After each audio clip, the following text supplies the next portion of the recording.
Hello, నేను CS రావు. Andhra Pradesh fibre net మాజీ chairman Gautam Reddy ఇప్పుడు అజ్ఞాతంలోకి వెళ్ళిపోయారు. ఢిల్లీ వెళ్ళారని కొంతమంది, కాదు తాడేపల్లిలో తలదాల్చుకున్నారని చెప్పి మరికొంతమంది, ఇవి కాదు బెంగళూరులో ఎలహంగా ప్యాలెస్లో ఆయన ఉన్నారనేది ఇంకొంతమంది, ఇలా రకరకాలుగా చర్చ జరుగుతుంది. ఇంతకీ గౌతమ్ రెడ్డి అజ్ఞాతంలోకి ఎందుకు వెళ్ళారు? ఏ కేసులో ఆయన అరెస్ట్ కావడానికి సిద్ధంగా ఉన్నారు? ప్రత్యేకమైనటువంటి 4 పోలీసు బృందాలు ఆయన కోసం జల్లెడ పడుతున్నటువంటి పరిస్థితిలో ఆయన అరెస్ట్ అయ్యేటువంటి అవకాశం ఉందా అనేటువంటి చర్చ ఇప్పుడు సీరియస్గా జరుగుతుంది. కారణం ఏంటంటే, జగన్మోహన్ రెడ్డి గారికి అత్యంత సన్నిహిత లీడర్ గౌతమ్ రెడ్డి గారు. విజయవాడ బేస్ చేసుకొని ఆయన చేసినటువంటి రాజకీయాలు అందరికీ తెలుసు. వామపక్ష భావజాలం నుంచి వైఎస్ఆర్ కాంగ్రెస్ పార్టీ వైపు ఆయన మొగ్గారు. ఆయన నేపథ్యం ఇవన్నీ తీసుకుంటే కనుక రాజకీయాలు కొంచెం అగ్రెసివ్గా చేసేటువంటి లీడర్గా ఆయనకి గుర్తింపు ఉంది. అక్కడ వైఎస్ఆర్ కాంగ్రెస్ పార్టీ అధికారంలో ఉన్నప్పుడు ఉమామహేశ్వర శాస్త్రి అనేటువంటి వ్యక్తి ల్యాండ్ కబ్జా చేశారు అనేది ఇప్పుడు ఆయన మీద ఉన్నటువంటి కంప్లైంట్. ఈ ఉమామహేశ్వర శాస్త్రికి సంబంధించినటువంటి ల్యాండ్ని కబ్జా చేయడంతో పాటు ఆయన్నే హత్య చేయాలి అనేటువంటి ప్రయత్నం గౌతమ్ రెడ్డి చేశారు అనేది పోలీసుల వద్ద ఉన్నటువంటి కంప్లైంట్. ఆ కంప్లైంట్ మేరకు ఇప్పుడు పోలీసులు గౌతమ్ రెడ్డి గారిని అరెస్ట్ చేసేటువంటి ప్రయత్నం చేస్తున్నారు. ఈ లోపుగా ఆయన హైకోర్టుకి వెళ్ళారు ముందస్తు బెయిల్ కోసం. బట్ ఆయన హైకోర్టులో వేసినటువంటి పిటిషన్ విచారించినటువంటి న్యాయవాది ముందస్తు బెయిల్ ఇచ్చేది లేదని చెప్పి ఆయన పిటిషన్ని డిస్మిస్ చేశారు. దీంతో ఆయన అరెస్టు ఖాయము అని చెప్పేసి చర్చ జరుగుతుంది. పోలీసులు కూడా హైకోర్టులో వేసినటువంటి పిటిషన్ డిస్మిస్ కావడంతో అరెస్టుకు ప్రత్యేక బృందాలని పంపించేశారు. ఏ క్షణమైనా ఆయన అరెస్ట్ చేసేటువంటి అవకాశం ఉంది అనేది వినిపిస్తుంది. ఈ లోపుగా పోలీసులు కొంత ఇన్వెస్టిగేషన్ కూడా చేశారు. ముందస్తు బెయిల్కి అప్లై చేసుకున్నారు హైకోర్టులో. దాని విచారణ వచ్చేంత వరకు కూడా పోలీసులు ఆగారు. పోలీసులు ప్రాథమిక విచారణ చేశారు. ఆ విచారణలో తేలినటువంటి అంశం ఏంటంటే, ఉమామహేశ్వర శాస్త్రిని చంపేయడానికి, హత్య చేయడానికి కొంతమందితోటి గౌతమ్ రెడ్డి గారు సుఫారీ కుదుర్చుకున్నారు అనేది పోలీసులు ప్రాథమిక విచారణలో భావిస్తున్నటువంటి అంశం. వాళ్ళను కూడా పురుషోత్తం అనే అతన్ని అదుపులో తీసుకున్నారు. అతనే ఈ స్కెచ్ మొత్తం కూడా వేశారు ఉమామహేశ్వర శాస్త్రిని హత్య చేయడానికి అనేటువంటి అనుమానం కూడా పోలీసులు వ్యక్తం చేస్తున్నారు.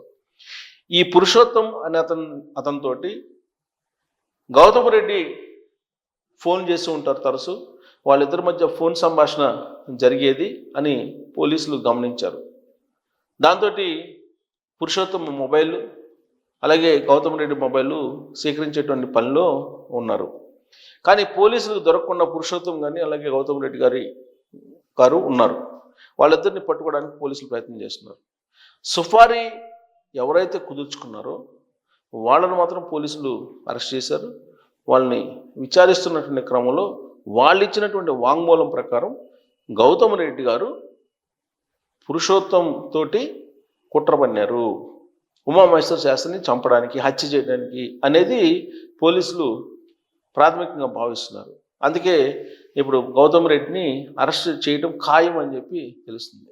అయితే ఈ లోపుగా హైకోర్టు ఎప్పుడైతే పిటిషన్ని డిస్మిస్ చేసిన ముందస్తు బెయిల్కి సంబంధించినటువంటి పిటిషన్ని వెంటనే సుప్రీంకోర్టులో ఈ ముందస్తు బెయిల్ కోసం ప్రయత్నం చేయడానికి ఢిల్లీ వెళ్ళాడు గౌతమ్ రెడ్డి అనేది ఒక వర్షన్ వినిపిస్తుంది.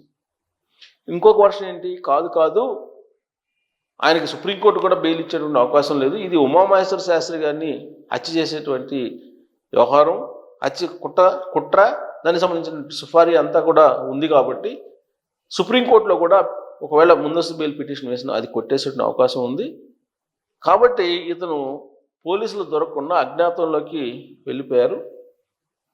అజ్ఞాతంలో ఉన్నటువంటి గౌతమ్ రెడ్డిని బయటకు తీసుకొచ్చే ప్రయత్నం ఇప్పుడు ఆంధ్రప్రదేశ్ పోలీసులు చేస్తున్నారు అనేది వినిపిస్తుంది. సేమ్ ఇలాంటి ఎపిసోడే ప్రతి కేసులో కూడా నడుస్తుంది. ఆంధ్రప్రదేశ్ పోలీసులు మ్యాక్సిమం నిందితులకి ముందస్తు బెయిల్ తీసుకునేటువంటి వెసులుబాటు కల్పిస్తూ ఉన్నారు. తాజా ఉదాహరణ తీసుకుంటే కనుక మీకు ఆర్జీవి గారిని తీసుకోవచ్చు. ఆర్జీవి గారికి సంబంధించినటువంటి కేసులో ముందస్తు బెయిల్ తీసుకొచ్చుకోవడానికి పోలీసులు చాలా గ్యాప్ ఇచ్చారు. వాస్తవంగా అరెస్ట్ చేయడానికి ఛాన్సెస్ ఉన్నాయి. 41 నోటీస్ ఇచ్చారు, విచారణకు రమ్మన్నారు, విచారణకు రాలేనని చెప్పారు ఆయన. మళ్ళీ నోటీస్ ఇచ్చారు, మళ్ళీ ఆయన రాలేనన్నారు. బట్ దీని మీద కోర్టులో దాదాపు 2 వారాలు నడిచింది. 2 వారాల తర్వాత ఆయన అరెస్ట్ చేయొద్దని చెప్పి హైకోర్టు చెప్పేసింది. ఇలాంటి సిచ్యువేషనే సజ్జల రామకృష్ణారెడ్డి గారి విషయంలో కానీ, సజ్జల భార్గవి విషయంలో కానీ, చెవిరెడ్డి రోహిత్ రెడ్డి విషయంలో కానీ, ఇలా అనేక మంది ఎపిసోడ్స్లో ముందస్తు బెయిల్ కోసం చాలా వరకు వెసులుబాటు ఆంధ్రప్రదేశ్ పోలీసులు కల్పిస్తున్నారు. ఒక్క విజయపాల్ త్రిబుల్ కేసులో, ఆ త్రిబుల్ కేసు అంటే ఎప్పటికప్పుడు ఆయన వాచ్ చేస్తున్నారు, ఎప్పటికప్పుడు దాన్ని అధ్యయనం చేస్తున్నారు త్రిబుల్. అందుకే విజయపాల్ని అరెస్ట్ చేయాల్సినటువంటి పరిస్థితి వచ్చింది. అలాగే బోర్గడ్డ అనిల్, అలాగే నందిగం సురేష్, ఈ ముగ్గురు తప్ప మిగతా వాళ్ళు ఎవరిని కూడా అరెస్ట్ చేయలేకపోయారు ఆంధ్రప్రదేశ్ పోలీసులు.